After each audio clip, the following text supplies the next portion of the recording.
Salam seluruh jemaat sahabat Allah dan simpatisan dimanapun Anda berada. Tuhan Yesus tetap memberkati kita semua. Pagi hari ini saya rindu untuk mengingatkan kembali kita tentang panggilan gereja. Panggilan kita sebagai orang Kristen adalah harus mengusahakan kesejahteraan kota tempat di mana kita berada. Dengan berpisahnya kita secara konvensional, seperti biasanya kita kumpul setiap ibadah, baik di gereja atau di rumah tangga, ini merupakan sebuah upaya cara kita untuk terlibat di dalam kesejahteraan kota.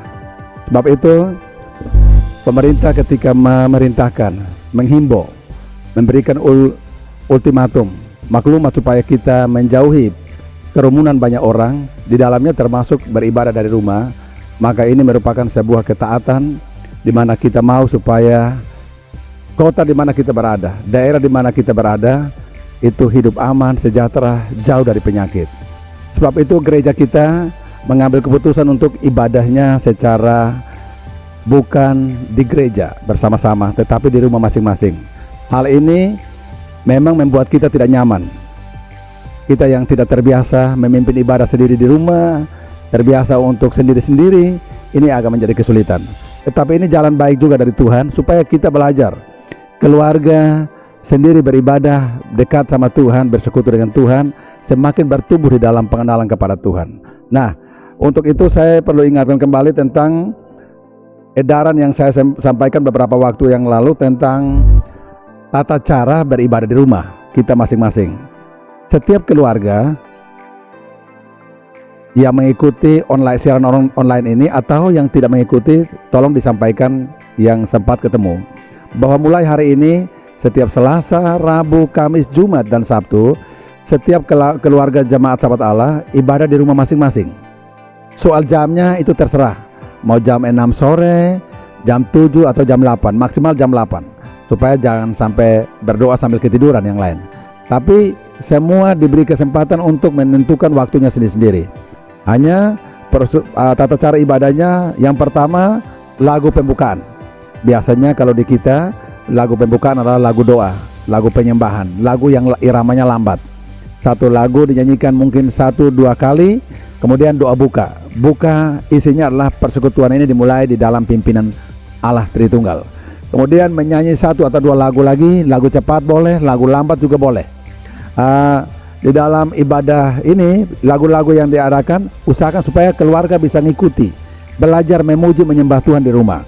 Setelah 1-2 kali menyanyi, masuk dalam doa firman Tuhan. Isi doanya adalah meminta supaya Roh Kudus mengurapi, memberikan pencerahan, supaya sebentar membaca firman Tuhan, merenungkannya, boleh mengerti apa menjadi pesan Tuhan melalui firman Tuhan yang dibaca. Setelah membaca firman Tuhan, saya menghimbau supaya seluruhnya serentak mulai dari Mazmur 1 untuk hari Selasa hari ini. Besok mulai dengan Mazmur 2. Hari berikutnya, hari Kamis Mazmur 3, dan hari Jumat Mazmur 4, hari Sabtu Mazmur 5. Nanti Selasa depan baru kita lanjutkan dengan urutan Mazmur yang berikut. Nah, saudara-saudara, setelah membaca firman Tuhan, kalau bisa ada yang menguraikan 1-2 ayat, silakan. Atau sistemnya memberikan kesempatan kepada anggota masing-masing untuk memberikan sharing, berbagi. Mungkin ada ayat yang menjadi berkat bagi dia, boleh. Atau mungkin bapak atau mama yang menjelaskannya. Menurut saya Mazmur 1 ini berbicara tentang apa? Misalnya, kalau orang Kristen menjaga jarak, menjaga pergaulannya, maka dia disebut orang berbahagia. Itu sudah jadi berkat buat keluarga. Nah, setelah membaca firman dan merenungkannya, maka masuk dalam doa syafaat. Doa syafaat itu isinya yang pertama mendoakan pemerintah kita, Bapak Presiden dan semua jajaran pemerintahan di pusat sampai pemerintah yang paling terendah di seluruh Indonesia. Bukan cuma Kota Kupang tapi seluruh Indonesia. Berdoa juga untuk pemerintah Kota Kupang, Gubernur NTT, RT, Lurah dan semua di mana Anda berada. Doakan mereka. Kemudian mendoakan supaya virus corona ini segera berakhir dari seluruh dunia, di daerah kita, di negara kita. Karena efek akibat dari virus corona ini membuat porak-poranda dunia, ekonomi hancur, banyak hal yang terjadi, termasuk gereja kita, ibadah kita pun menjadi seperti ini. Yang berikut mendoakan penginjilan, para misionaris, para penginjil dimanapun berada, baik di kota-kota besar, di kota kecil, pulau-pulau yang terasing, suku-suku yang hari ini belum terjangkau. Doakan mereka, para misioner masuk ke situ. Kemudian berdoa untuk GPPS seluruh Indonesia, mulai dari majelis pusat, majelis daerah, dimanapun GPPS berada, doakan mereka. Dan yang berikut, mendoakan gembala sidang, saudara. Saudara perlu mendoakan gembala saudara. Saya sebagai gembala, saya manusia terbatas. Kalau saudara berdoa buat saya mampu, saya kuat, saya diberikan hikmat oleh Tuhan untuk memberitakan firman yang bertanggung jawab, firman yang benar, Yesus yang benar. Saya tidak salah memberitakan yang salah. Kalau saya memberitakan firman yang salah, saudara yang mendengar pun salah jadinya. Jadi mendoakan gembala sidang dan keluarga, mendoakan pelayan-pelayan Tuhan di gereja, mendoakan para pengurus gereja, para diaken gereja, semua didoakan. Yang berikut, mendoakan seluruh jamaat sahabat Allah. Siapapun dia yang Anda kenal, ingat, muncul dalam pikiranmu, sebutkan dia. Mungkin ada yang sakit, ada yang sedang kekurangan, ada yang sedang bermasalah, atau ada yang sedang jauh dari Tuhan. Saudara punya tanggung jawab untuk mendoakan mereka. Dan yang terakhir, setelah mendoakan semua itu, doakanlah keluargamu.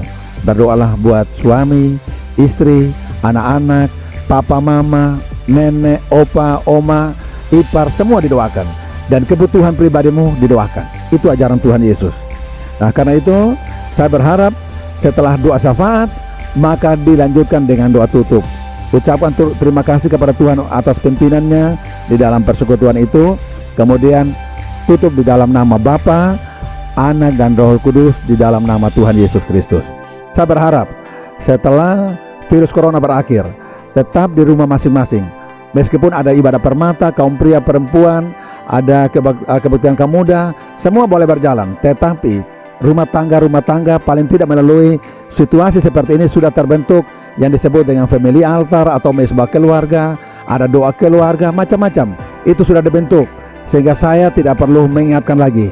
Semua keluarga sudah punya jam doa sendiri, keluarga sudah punya persekutuan sendiri. Saya berharap semua yang mengikuti suara gembala ini, semua diberkati oleh Tuhan dan mempersiapkan hati, mempersiapkan pikiran, dan mempersiapkan segala sesuatu untuk sebentar malam ibadah keluarga di rumah masing-masing. Tuhan Yesus memberkati. Shalom.